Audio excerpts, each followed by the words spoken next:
ہم اپنے جسم کو کھانا کھلا رہے ہیں، ہم ڈگریز حاصل کرتے ہیں، جابز کرتے ہیں، تجربے سے اپنی انٹلیکچوئل لائف کو بھی اہمیت دے کر اسے بھی پروان چڑھا رہے ہیں، لیکن جس کو ہم نے کمزور نحیف کر چھوڑا ہے وہ ہماری روح ہے، اسے خوراک نہیں دیتے، جو اس کی ڈیمانڈ ہے وہ پوری نہیں کرتے، باقی دو لائفز کی ہم کر رہے ہیں پوری۔ اس کو ہم نے ایک قید خانے میں بند کیا ہوا ہے، جہاں پر نہ اس کو اس کے مطلب کی روشنی ملتی ہے، نہ اس کو اس کے مطلب کی خوراک ملتی ہے، نہ اس کو اس کے مطلب کی کوئی اور شے ملتی ہے، ہم نے بند کر دیا اسے۔ تو ناظرین محترم، اللہ پاک نے دین اسلام میں جو تربیت کا نظام انٹروڈیوس کیا، اس تربیت کے نظام کی بنیاد اس روح کو بھی تناور کرنے پہ رکھی ہے۔ تو اسلام ہمیں جو پھر گائیڈنس مہیا کرتا ہے بطور ریلیجن، بطور فلسفی، بطور آئیڈیالوجی، وہ ہماری روح کو خوراک دیتی ہے، ہمیں جو اچھی باتیں بتاتا ہے ان اچھی باتوں سے ہماری روح بھی طاقتور ہوتی ہے، جن برے کاموں سے رکنے کے لیے کہتا ہے ان برے کاموں سے ہماری روح جب بچتی ہے تو تناور اور مضبوط ہوتی ہے، نتیجتاً آپ کا جسم بھی بہتر ہوتا گیا، پھر آپ کی انٹلیکچوئل لائف آپ کے علم، مطالعہ اور ایکسپیرینس سے بہتر ہوتی گئی، اور ساتھ آپ نے اپنی روح، اچھی عادات، بری خصلتیں، اچھی خوبصورت چیزیں اپنی شخصیت میں ایڈ کرتے چلے گئے تو روح بھی خوبصورت ہو گئی۔ تو تینوں ایسپیکٹس پہ کام کر لیا تو انسان کامل بن گیا۔ جس طرح انسان بیمار ہو جائے یا انسانی جسم کو تندرستی درکار ہو، بہتری درکار ہو، تو ہم کیمپس لگاتے ہیں نا مختلف، کبھی کبھی آپ لوگ سپورٹس کیمپس میں جاتے ہیں، کبھی کبھی آپ لوگ کوئی فیسٹیولز ہیں، پورے ایک مہینے کی کوئی ٹریننگ کیمپس ہوتے ہیں، یہ جو کرکٹ ٹیم ہے یا دیگر ٹیمز گیمز کے لیے یا بڑے انٹرنیشنل میچز سے پہلے ان کے کیمپس لگتے ہیں، وہاں پہ روز کھیلتے ہیں یہ لوگ، پریکٹس کرتے ہیں،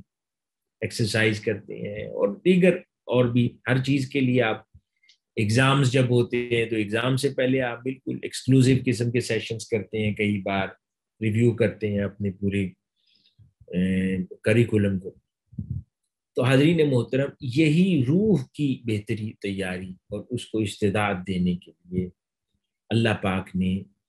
پورے سال کے اندر پھر مختلف سیگمنٹس، مختلف پاکٹس ایام کی، کبھی مہینہ، کبھی دن،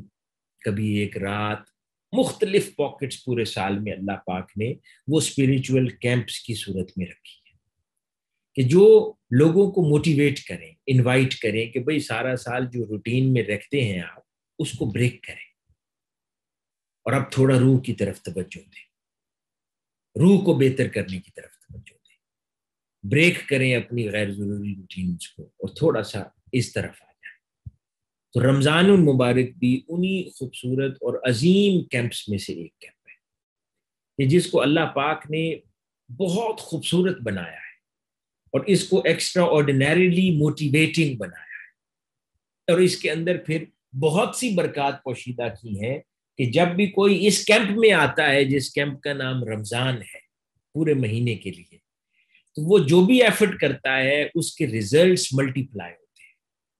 جو بھی ارادہ کرتا ہے اس کو وہ پختگی نصیب ہوتی ہے، جس چیز کی بھی پریکٹس کرنے کی کوشش کرتا ہے اس میں اللہ پاک کی مدد اس کے شامل حال ہو جاتی ہے، اس کے معاون ہو جاتی ہے۔ تو یہ رمضان وہ اسپریچول کیمپ ہے جس کی خصوصیات ہے کہ آدمی تو محنت کرتا ہی ہے، رمضان بھی اس کے ساتھ معاونت کرتا ہے اس کو اچھی عادات کو پختہ کرنے۔ اور پھر رمضان المبارک ایک ایسی نعمت ہے اللہ پاک کی کہ اس کے اندر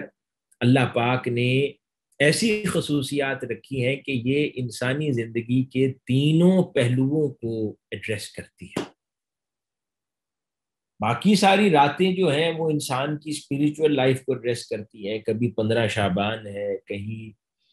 27ویں رمضان کی ہے جسے لیلۃ القدر کہتے ہیں، کبھی اور ایام ہیں، مبارک راتیں ہیں جن میں ہم عبادات کرتے ہیں، جاگتے ہیں، اللہ کو مناتے ہیں، اللہ کے رسول کا تذکرہ کرتے ہیں صلی اللہ علیہ وسلم، وہ روح کو ایڈریس کرتی ہیں چیزیں۔ لیکن رمضان المبارک ایک ایسا مہینہ ہے کہ جس کے اندر انسان اگر صحیح معنوں میں یہ مہینہ گزارے تو میں نے عرض کیا کہ انسانی زندگی کے 3 پہلو ہیں،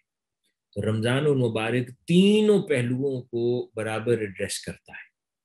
اس کی فزیکل یعنی بایولوجیکل جسدی لائف کو بھی ایڈریس کرتا ہے، اس کی انٹلیکچوئل لائف کو بھی ایڈریس کرتا ہے، اور اس کی اسپرچوئل لائف کو بھی ایڈریس کرتا ہے۔ تو آگے چل کر اب ہم یہ دیکھیں گے کہ رمضان المبارک ہماری تینوں حیاتی پہلو ان کو کیسے ایڈریس کرتا ہے، اور اگر صحیح معنوں میں ہم گزاریں تو اس کو بینیفٹ کیسے پہنچاتا ہے۔ پہلے میں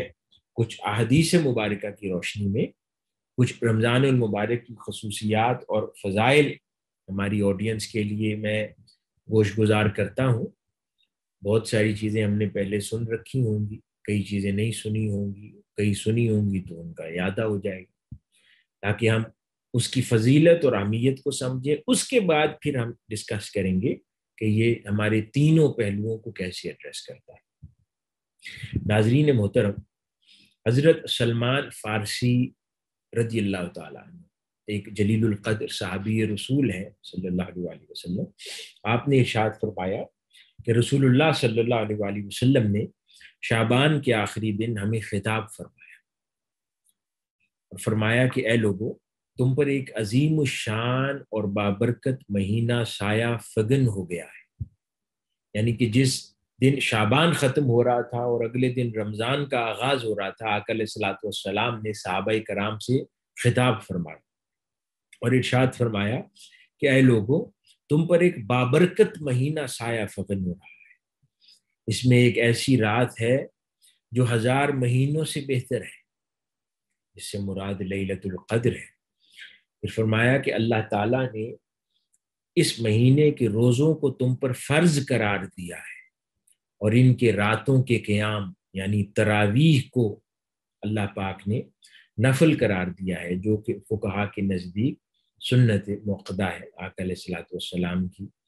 عطا کردہ سنت ہے جسے ہم ترک نہیں کر سکتے، اور ہم نے تراویح پڑھنی ہوتی ہے۔ اس پر بھی عموماً مغالطہ پایا جاتا ہے ساتھیوں کے ہاں کہ یہ نفل ہے، پڑھ لیں یا نہ پڑھ لیں۔ نہیں، یہ ایسی سنت ہے کہ جسے آقا علیہ الصلوۃ والسلام نے کبھی ترک نہیں فرمایا، یعنی تراویح چھوڑنے سے گناہ ہوتا ہے، اور 8 تراویح کا کوئی تصور نہیں ہے اسلام میں۔ 20 رکعت تراویح ہے، ہاں جماعت سے پڑھنی چاہیے، اور اگر کبھی ناممکن ہو سکے آپ بے شک اکیلے گھر میں پڑھ لیں، لیکن تراویح کو چھوڑنا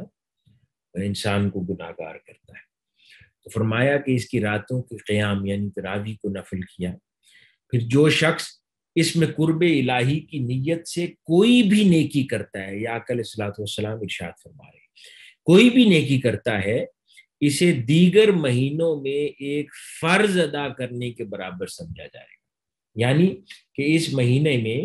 اگر کوئی انسان چھوٹا سا چھوٹا عمل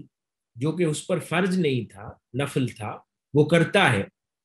تو اس کو اللہ رب العزت اجر نماز کے برابر دے دے گا،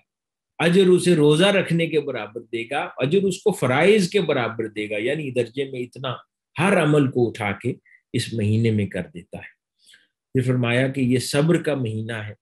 اور صبر کا ثواب جنت کے سوا کچھ نہیں ہے، صابر کا ثواب۔ پھر فرمایا یہ غم گساری کا مہینہ ہے، لوگوں کے حال احوال پوچھنا، لوگوں کی عیادت کرنا، لوگوں کی تکلیفیں دور کرنا، لوگوں کے غم دور کرنا۔ تو فرمایا یہ غم گساری کا خواری کا مہینہ ہے۔ پھر فرمایا یہ اس مہینے میں مومن کا رزق بڑھا دیا جاتا ہے، یعنی اس کے رزق میں برکت عطا کر دی جاتی ہے۔ پھر فرمایا کہ جو شخص کسی روزے دار کی افطاری کرتا ہے، اس کے گناہ معاف کر دیے جاتے ہیں، اور اسے دوزخ سے آزاد کر دیا جاتا ہے، نیز اس روزے دار کے برابر ثواب ملتا ہے، جبکہ اس کے ثواب میں سے کوئی کمی واقع نہیں ہوتی، یعنی کہ کوئی کسی کو افطار کرواتا ہے تو اس افطار کروانے والے کو بھی روزہ رکھنے کے برابر ثواب ملتا ہے۔ اس کا یہ مطلب نہیں ہے کہ وہ اپنے روزے چھوڑ دے گا، نہیں، اپنا روزہ تو وہ رکھے گا، لیکن افطار کروانے والے کو دوہرا ثواب یعنی 2 روزوں کے برابر ثواب مل رہا ہے،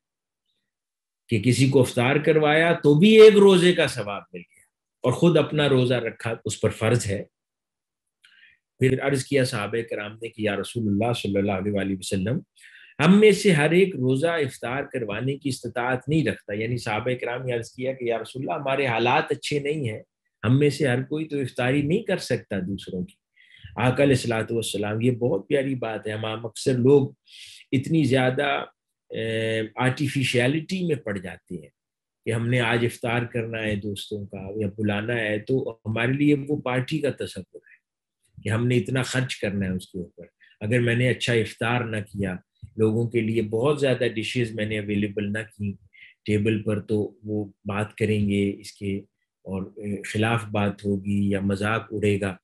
تو جبکہ یہ سب ناجائز قسم کی سوچیں ہیں، کیونکہ اگر نہ بھی طاقت، کچھ طاقت نہ ہو، رسول اللہ صلی اللہ علیہ وسلم نے فرمایا